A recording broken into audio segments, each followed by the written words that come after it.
20 मे मंगळवार. तर इथं आपल्याला सगळ्यात पहिले पाहायचं काय आहे, सोमवारपासून जे स्टार्ट झालं मार्केट त्याचा ओव्हरऑल व्ह्यू पाहायचा आहे की काल काय झालं की यानं हे फेक मुवमेंट दिली ती आणि इथून यानं हाय घ्यायचा होता. ठीक आहे, यानं आपलं टार्गेट तर हिट केलं कारण की आपण इथं बॉडीचं टार्गेट लावतो, पण यानं याचा हाय नाही घेतला. तर याचा हाय याचा पेंडिंग आहे. इथून काय केलं यानं, मार्केट सरळ आलं सेल साईडले. तर आता इथं क्रिएट काय करते आज की इथून मार्केटवर आपल्याला माहीत आहे की पेंडिंग आहे, याचा हाय घेऊ शकते. तर ते कसं घेईन, मार्केट जर याला खाली ब्रेक करून खाली लोअर लोज क्रिएट करून जर तिकडे इंटरेस्ट नाही दाखवून राहिलो, डायरेक्ट याले ब्रेक करून किंवा काही करून मार्केट जर बाईंगचं इंडिकेशन देऊन राहिलं तर आपल्याला याच्या हायसाठी जा लागून इथून. तर आपल्याला तेच पाहत आहे की आज मार्केटनं क्रिएट काय केलं. ठीक आहे, मार्केट इथून ओपन झालं 8 वाजेपर्यंत. मार्केटनं इथं क्रिएट काय केलं की मार्केटनं पहिले लोअर लोज क्रिएट करत करत मार्केट सेल साईडला चाललं होतं. पण याले जर सेल साईडला याची मुवमेंट जर अशीच कंटिन्यू ठेवायची असते दिवसभर तर मार्केटनं याचा हाय नसता घेतला. इथून हद झाली हद, मार्केटनं ह्या स्विंगला ब्रेक केलं असतं आणि मार्केट ह्या स्विंगमधून पडलं असतं इथून. पण मार्केटनं काय केलं, याचा हाय घेतला. मग ठीक आहे, हाय घेतला तर तिकडेही मार्केटनं त्याची मुवमेंट कंटिन्यू नाही ठेवली. वन साईडेड जर जायचं असेल तरी तर डायरेक्ट मार्केटनं काय केलं, वरती आजचा हाय घेतला आणि मग त्याला अजून एक लोअर लो मारला आणि त्याला खाली ब्रेक केलं.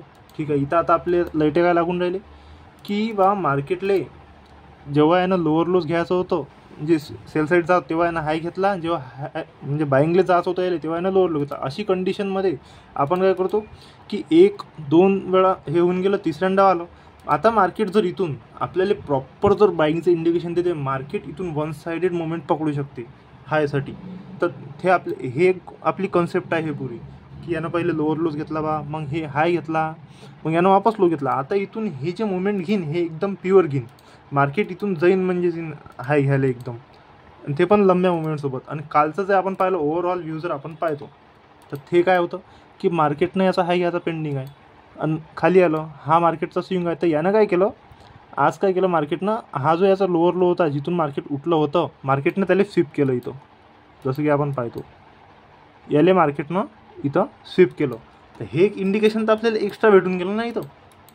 तर आपण काय केलं, इथून मार्केट काउंट केलं 50%. तर इथं 50% झोनवर आलं. इंडिकेशन आपल्याला पुरं सेल साईडचं घेऊन राहिलं, पुरं इथं गंडवायचा प्रयत्न करून राहिलं मार्केट. पण आपल्याला इथं गंडायचं नाही आहे, कारण की जर आपण इथं ट्रेड घेतला असता सेल साईडचा, पण ते कंडिशन कशी असती, जर यानं मार्केटनं इथं याचा जर हाय नसता घेतला तर मार्केट इथूनच कुठून ह्या स्विंगला ब्रेक करून ह्या स्विंगच्या अंदरून जर घुमलं असतं तर आपण इथं बिंदास 50%च्या झोनवर आल्यावर इथं ट्रेड टाकला असता. कारण की तिथं बिहेवियरही आपल्या फेवरमध्ये असतं आणि मार्केट तर आपलं आहेच की बा वन साईडेड जर सकाळी उघडलं त्यापासून जर वन साईडेड चाललं तर ते 50% झोनवर येऊन ते काय रिॲक्ट करते हे जर भांगलं तर ते जाणार सेल साईडच असते. पण इथं काहीतरी आपल्याला एक्स्ट्रा नवीन काहीतरी इथं मसाला सोडला मार्केटनं, तर ते आपल्याला पाहिजे. यानं इथं हायर आहे घेतला म्हणून आपल्या मनात काही इथं सेल साईडला नाही जाण्यासाठी होतंच आपल्या मनात. आणि कालचा जो आहे हाय तोही पेंडिंग होता आणि यानं याची लिक्विडिटी पण इथं ऑल्सो घेतली आहे.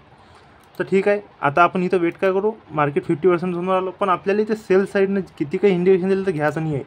याचा लो घ्यायच्या पहिले मार्केटनं कधीही आपल्याला बाईंगचं रिजेक्शन अँड क्लोजिंग दिलं तर समजून जायचं मार्केट तिथं हाय घेणार आहे म्हणजे घेणार आहे. मार्केट तिथून हायला जाईन. आणि मार्केटनं काय केलं, सेम तसंच केलं. आलं थोडा डिप मारला म्हणजे सेल साईडच्या इकडे जायचा प्रयत्न केला, पण म्हणजे फेक मुवमेंट आणि मार्केटनं बाईंगले रिजेक्शन अँड क्लोजिंग दिली. बस इथं आपल्याला दिमागाचे पुरजे खुलून गेले. इथून मार्केट हाय घेऊन आपल्याला समजून गेलं. ठीक आहे, आजच्या लोचा आपण पहिल्या ट्रेडमध्ये टार्गेट लावला, पण आपला ओव्हरऑल हाय कोणता आहे, ओव्हरऑल हाय आपला हा कालचा आहे. कारण की तो पेंडिंग आहे. आपण ठीक आहे एवढं रिस्क तर एका ट्रेडमध्ये घेतला नाही, इथं ट्रेड घेतला, हायचं टार्गेट घेऊन याला मोकळं करून टाकलं. आता ठीक आहे, आता आपल्याला सेकंड ट्रेड टाकायचा आहे कारण की कालचा हाय पण इथं पेंडिंग आहे ना. तर कालच्या हायसाठी आपण एक ट्रेड कसा टाकायचा की ठीक आहे, आता हे मोमेंट आपण पाहिली याच्यात कोणता आहे, हा पहिला स्विंग, हे फर्स्ट बिहेवियर मार्केटचं फर्स्ट बिहेवियर. याला ब्रेक केलं, याच्यातून याला ब्रेक न करता उठलो. फर्स्ट बिहेवियर हे झालं याचं सेकंड बिहेवियर. ओके, हे झालं याचं सेकंड बिहेवियर आणि हे झालं थर्ड झालं. आता हे थर्ड काऊन झालं, कारण की मार्केटनं याच्यात गॅप सोडली आणि वरती जाऊन स्विंग क्रिएट केला. आता इथून जर याला ब्रेक न करता हे मार्केट उठन तर इथून हे नवीन बिहेवियर पहिलेपासून 1 2 3 पासून असं स्टार्ट करून, कारण की याच्या पहिलेचे हे 3 कंप्लीट झाले. ठीक आहे, यानं याला ब्रेक केलं, हा पहिला स्विंग. याला ब्रेक न करता जर आता ह्या स्विंगमधून जर बाईंगचं इंडिकेशन जर आपल्याला भेटते रिजेक्शन अँड क्लोजिंग, तर आपल्याला जायचं आहे डायरेक्ट कालच्या हायसाठी. मार्केटनं काय केलं, तसंच केलं. रिजेक्शन केलं. आपण इथं ट्रेड घेतला होता, पण आपण इथं ट्रेल केलं तर म्हणून आपला एस एल हिट झालं. इथं ट्रेल नसते करायचं, कारण की पहिलं रिजेक्शनच मेन असते. पहिल्या रिजेक्शनले मार्केट ब्रेक करत नाही. मग यांना हायर हाय घेतले. इथून आपल्याला मार्केट इथं समजायला पाहिजे होतं की बा मार्केट एक थोडा डीप घेऊ शकते, पण याला ब्रेक नाही करत. आपण इथं ट्रेलिंग एस एलला हिट झालं. ठीक आहे.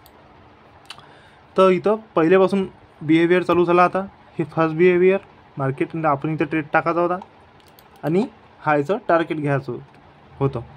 ठीक आहे. हा आपला सेकंड ट्रेड. असे आपले 2 ट्रेड होते. 2 ट्रेड आपले कंप्लीट झाले. हे मागचं लॉजिक आहे.